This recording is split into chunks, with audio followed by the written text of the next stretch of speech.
ନମସ୍କାର। ଆଜି ଆମେ ଓଡ଼ିଶାର ଏକ ଏମିତି କୋଣକୁ ଯିବା ଯାହାକୁ ଲୋକେ କହନ୍ତି ଲୁକ୍କାୟିତ ସ୍ୱର୍ଗ। ଆମେ କଥା ହେଉଛେ ମାଲକାନାଗିରି ବିଷୟରେ। ହଁ, ନମସ୍କାର। ଆମ ପାଖରେ ଯେଉଁ ମୁଖ୍ୟ ତଥ୍ୟ ଅଛି ସେଇଟା ମାଲକାନାଗିରି ଓଡ଼ିଶାରୁ ଲୁକ୍କାୟିତ ସ୍ୱର୍ଗ ଏବଂ ଆଦିବାସୀ ଐତିହ୍ୟ ବୋଲି ଗୋଟେ ବିଶ୍ଳେଷଣ ଉପରେ ଆଧାରିତ। ତ ଆଜି ଆମେ ଚେଷ୍ଟା କରିବା ବୁଝିବା ପାଇଁ ଏ ଜିଲ୍ଲାଟାକୁ କ'ଣ ଏତେ ଖାସ୍ କରିଛି, ଏହାର ପ୍ରକୃତି, ଏହାର ଲୁଚି ରହିଥିବା ସୁନ୍ଦର ସ୍ଥାନ ଆଉ ସେଠାକାର ଜୀବନ୍ତ ଆଦିବାସୀ ସଂସ୍କୃତି। ଆଚ୍ଛା। ସତ କହିବାକୁ ଗଲେ ଲୁକ୍କାୟିତ ସ୍ୱର୍ଗ ଏଇ ନାଁଟା ହିଁ କେମିତି ଗୋଟେ କୌତୂହଳ ଆଡ଼ୁଛି ମନରେ। ତେବେ ଆସନ୍ତୁ ଟିକେ ଭିତରକୁ ଯିବା। ନିଶ୍ଚୟ। ଆଉ ଏଇ ଲୁକ୍କାୟିତ ଶବ୍ଦଟା ଜାଣିଛନ୍ତି ମାଲକାନାଗିରି ପାଇଁ ବହୁତ ଠିକ୍। ଏହାର ଯଦି ଆମେ ଅବସ୍ଥିତି ଦେଖିବା ଓଡ଼ିଶାର ପୁରା ଦକ୍ଷିଣରେ। ହଁ, ଆନ୍ଧ୍ରପ୍ରଦେଶ ଆଉ ଛତିଶଗଡ଼ ସୀମାରେ ଲାଗିକି ଅଛି। ଏକଦମ। ଆଉ ଏହି ଯୋଉ ଭୌଗୋଳିକ ସ୍ଥିତି, ଏଇଟା ଖାଲି ମାନଚିତ୍ରରେ ଗୋଟେ ଜାଗା ନୁହେଁ, ଏହାର ଗୋଟେ ଗଭୀର ପ୍ରଭାବ ରହିଛି। ସେଥିପାଇଁ ବୋଧେ ଏହାକୁ ଲୁକ୍କାୟିତ ରତ୍ନ ବି କହୁଛନ୍ତି, ଯାହା ପୂର୍ବ ଭାରତର ସେଇ ଅକ୍ଷୁର୍ଣ୍ଣ ସୌନ୍ଦର୍ଯ୍ୟର ଗୋଟେ ଝଲକ ଦିଏ। ଏଇ କୋଣରେ ଥିବା ଯୋଗୁଁ ହୁଏତ ମୁଖ୍ୟ ସ୍ରୋତର ପର୍ଯ୍ୟଟନଠାରୁ ଟିକେ ଦୂରେଇ ରହିଛି ନା? ହଁ, ଏଇଟା ଗୋଟେ ମୁଖ୍ୟ କାରଣ। ଏଇ ସୀମାନ୍ତ ସ୍ଥିତି ଆଉ ଆମେ କହିପାରିବା କିଛି ମାତ୍ରାରେ ଦୁର୍ଗମତା। ଏଥିପାଇଁ ମାଲକାନଗିରିର ପ୍ରକୃତି ଆଉ ସଂସ୍କୃତିର ଏକ ଅଲଗା ମିଶ୍ରଣ ଦେଖିବାକୁ ମିଳେ। ବାହାର ଦୁନିଆର ଯୋଉ ଦ୍ରୁତ ପରିବର୍ତ୍ତନ, ତା ପ୍ରଭାବରୁ ଏହା କିଛିଟା ମୁକ୍ତ ରହିପାରିଛି। ଆଉ ସେଠାକାର ଜୀବନରେଖା ଭଳି ଦୁଇଟା ନଦୀ ଅଛି, ସାବରୀ ଆଉ ସିଲେରୁ। ଆଚ୍ଛା। ଏଗୁଡ଼ାକ ଖାଲି ସୌନ୍ଦର୍ଯ୍ୟ ବଢ଼ାଉନାହାନ୍ତି, ସ୍ଥାନୀୟ ଲୋକଙ୍କ ଜୀବନ ଜୀବିକା ପାଇଁ ବି ଭାରି ଗୁରୁତ୍ୱପୂର୍ଣ୍ଣ। ଆଉ ପ୍ରକୃତି କଥା ଯେବେ ଉଠିଲାଣି, ସାତିଗୁଡ଼ା ଡ୍ୟାମ୍ କଥା ବି ଶୁଣାଯାଏ। ଏଇଟା ମାଲକାନଗିରି ସହର ପାଖରେ ହିଁ ଅଛି, ବେଶୀ ଦୂର ନୁହେଁ। ହଁ, ମାତ୍ର କେଇ କିଲୋମିଟର ହେବ। କହନ୍ତି ସେଠିକାର ଦୃଶ୍ୟ ଭାରି ମନଲୋଭା। ଚାରିପଟେ ପାହାଡ଼, ଜଙ୍ଗଲ ଆଉ ମଝିରେ ସେ ବିସ୍ତୀର୍ଣ୍ଣ ଜଳରାଶି। ହଁ, ପିକନିକ୍ ପାଇଁ, ବୋଟିଂ ପାଇଁ କି ଫଟୋ ଉଠେଇବାକୁ ବି ବଢ଼ିଆ ଜାଗା। ଆଉ ବିଶେଷ କରି ସେ ସୂର୍ଯ୍ୟାସ୍ତର ଦୃଶ୍ୟ, ସେ ଶାନ୍ତ ପାଣିରେ ସୁନେଲି ଆଲୁଆର ଛାଇ। ବାଃ, ଶୁଣିକି ଏତେ ଭଲ ଲାଗୁଛି, ଦେଖିଲେ କେମିତି ଲାଗୁଥିବ? ନିଶ୍ଚୟ। ସାତିଗୁଡ଼ା ଭଳି ଜାଗା ଗୋଟେ ଶାନ୍ତ ପରିଚୟ ଦିଏ ସତ, କିନ୍ତୁ ମତେ ଲାଗେ ମାଲକାନଗିରିର ଅସଲ ରହସ୍ୟ ବୋଧେ ଆହୁରି ଭିତରେ, ଆହୁରି ଲୁକାୟିତ କୋଣରେ ରହିଛି। ଏଇଟା ତ ଖାଲି ଆରମ୍ଭ। ଏଠି କଥାଟା ଆହୁରି ମଜାଦାର ହେଉଛି। ଯୋଉ ଜଣାଶୁଣା ଜାଗା ଅଛି, ତା ଛଡ଼ା ଆହୁରି କେତେ କ'ଣ ଅଛି ଯାହା ବିଷୟରେ ସମସ୍ତେ ଜାଣିନଥିବେ। ଯେମିତି ଗୋଟେ ହେଲା ଆମ୍ମାକୁଣ୍ଡ ଜଳପ୍ରପାତ। ଆମ୍ମାକୁଣ୍ଡ? କୋଉଠି ସେଇଟା? ଏଟା ଖଇରପୁଟ ବ୍ଲକରେ, ପୁରା ଘଞ୍ଚ ଜଙ୍ଗଲ ଭିତରେ। କଳ୍ପନା କରନ୍ତୁ ତ, ଗହଳ ବଣ ଭିତରେ ସ୍ୱଚ୍ଛ ନୀଳ ସବୁଜ ପାଣିର ଗୋଟେ କୁଣ୍ଡ ଆଉ ଝରଣା, ଚାରିପଟେ ପୁରା ନୀରବତା। ପ୍ରକୃତି ପ୍ରେମୀଙ୍କ ପାଇଁ ତ ଏକଦମ ସ୍ୱର୍ଗ।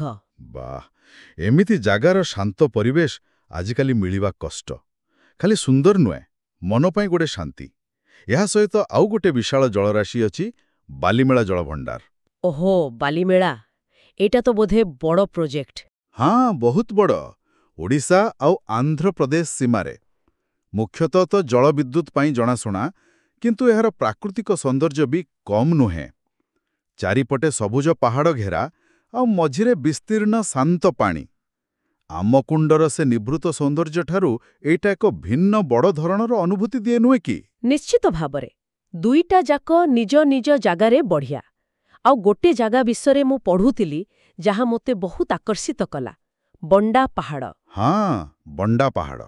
କାରଣ ଏଇଟା ଖାଲି ଗୋଟେ ପାହାଡ଼ ନୁହେଁ, ଏଇଟା ହେଉଛି ଆମ ଭାରତର ସବୁଠୁ ପୁରୁଣା ଆଦିବାସୀ ସମ୍ପ୍ରଦାୟ ଭିତର ଗୋଟେ ବଣ୍ଡା ଜନଜାତି, ସେମାନଙ୍କର ବାସସ୍ଥାନ। ଠିକ୍ କହିଲେ। ସେମାନଙ୍କର ଜୀବନଶୈଳୀ, ଯାହା ବାହାରୁ ଦୁନିଆର ପ୍ରଭାବରୁ ପ୍ରାୟ ମୁକ୍ତ ବୋଲି କୁହାଯାଏ, ସେମାନଙ୍କର ପରମ୍ପରା ଆଉ ସେ ପାହାଡ଼ିଆ ପରିବେଶ, ଏସବୁ ମିଶିକି ଗୋଟେ ଅଲଗା ରହସ୍ୟମୟ ଆକର୍ଷଣ।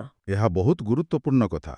ବଣ୍ଡା ପାହାଡ଼ କେବଳ ଦେଖିବାକୁ ସୁନ୍ଦର ନୁହେଁ, ଏହା ଏକ ପ୍ରକାର ଜୀବନ୍ତ ମାନବ ସଂଗ୍ରହାଳୟ ଭଳି, ଯେଉଁଠି ବହୁ ପୁରୁଣା ପରମ୍ପରା ଆଜି ବି ନିଜର ସ୍ୱତନ୍ତ୍ରତା ରଖିଛି।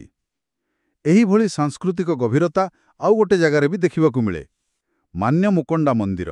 ଆଚ୍ଛା, ମାନ୍ୟମାକୋଣ୍ଡା? ହଁ, ପାହାଡ଼ ଉପରେ ଅଛି, ଚାରିପଟେ ଘଞ୍ଚା ସବୁଜ ଗଛପତ୍ର, ଭଗବାନ ଶିବଙ୍କ ମନ୍ଦିର। ସେଠି ବର୍ଷକୁ ଥରେ ଯୋଉ ପର୍ବ ହୁଏ, ସେଥିରେ ବହୁତ ଲୋକ ଆସନ୍ତି, ଦୂର ଦୂର ଜାଗାରୁ ବି। ପ୍ରକୃତି ଆଉ ଆଧ୍ୟାତ୍ମିକତାର ଗୋଟେ ଭଲ ମିଳନ। ବାଃ, ତାମାନେ ପ୍ରକୃତି, ସଂସ୍କୃତି ଆଧ୍ୟାତ୍ମ ସବୁକିଛି ଅଛି। ଆଉ ଏଇ ପ୍ରାଚୀନତା ସହିତ ଆଧୁନିକ ଯୁଗର ବି ଗୋଟେ ଚିହ୍ନ ଦେଖିବାକୁ ମିଳେ ଚିତ୍ରକୋଣ୍ଡା ଜଳଭଣ୍ଡାର ପାଖରେ। ହଁ, ସେଇ ଗୁରୁପ୍ରିୟା ସେତୁ କଥା କହୁଛନ୍ତି। ଏକଦମ ଗୁରୁପ୍ରିୟା ସେତୁ। ଏହାକୁ ତ ମାଲକାନଗିରିର ଗୋଟେ ଆଧୁନିକ ଆଶ୍ଚର୍ଯ୍ୟ କହିଲେ ଭୁଲ ହେବନି।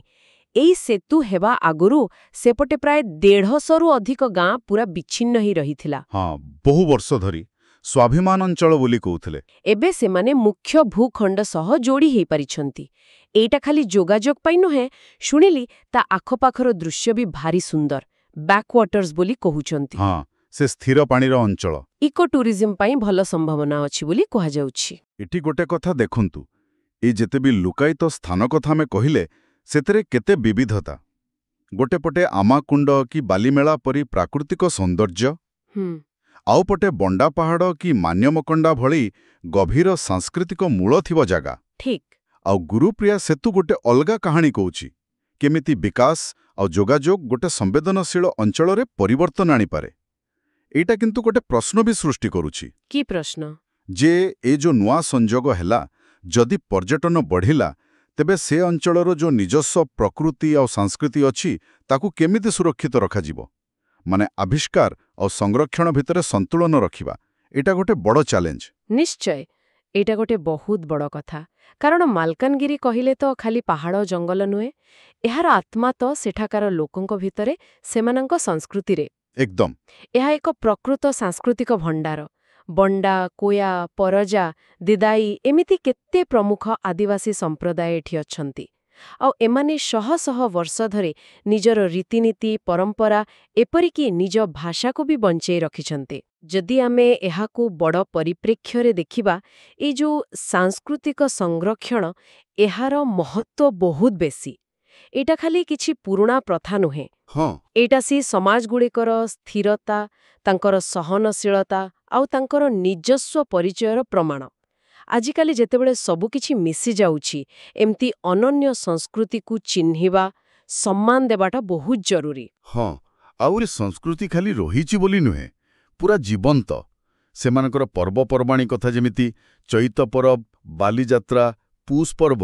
ହଁ, ଭାରି ରଙ୍ଗୀନ ହୁଏ ସେ ସବୁ। ଏଗୁଡ଼ାକ ଖାଲି ପୂଜା ପାଠ ନୁହେଁ, ପୁରା ସାମାଜିକ ମିଳନ, ନାଚଗୀତର ମୌକା। ସେମାନଙ୍କର ଲୋକନୃତ୍ୟ, ସଙ୍ଗୀତ, ସେଥିରେ ସେଇ ଆଦିବାସୀ ଜୀବନର ସରଳତା ଆଉ ଜୀବନ୍ତ ଭାବ ଦେଖିବାକୁ ମିଳେ। ଠିକ୍। ଆଉ ଗୋଟେ ଭଲ କଥା ହେଲା, ସେମାନଙ୍କର ହାତ ତିଆରି ଜିନିଷ, ଯେମିତି ହସ୍ତଶିଳ୍ପ, ହସ୍ତତନ୍ତ୍ର, ବଣ୍ଡା ଶାଢ଼ୀ ହେଉ କି କୋୟା କାମ, ଏସବୁକୁ ଏବେ ଧୀରେ ଧୀରେ ଲୋକେ ଜାଣୁଛନ୍ତି, ଓଡ଼ିଶା ବାହାରେ ବି। ଏଟା ଗୋଟେ ଭଲ ଦିଗ, କାରଣ ସଂସ୍କୃତିକୁ ବଞ୍ଚେଇବା ସହିତ ଯଦି ସେମାନଙ୍କର କଳା, କାରିଗରୀକୁ ଭଲ ବଜାର ମିଳିବ, ପ୍ରୋତ୍ସାହନ ମିଳିବ। ହଁ, ତେବେ ସେମାନଙ୍କ ଆର୍ଥିକ ଅବସ୍ଥା ବି ସୁଧରିବ, ସଂସ୍କୃତି ବି ବଞ୍ଚିବ, ଜୀବିକା ବି ଚାଲିବ। ଏଇଟା ଏକ ପ୍ରକାର ସ୍ଥାୟୀ ବିକାଶ କହିପାରିବା।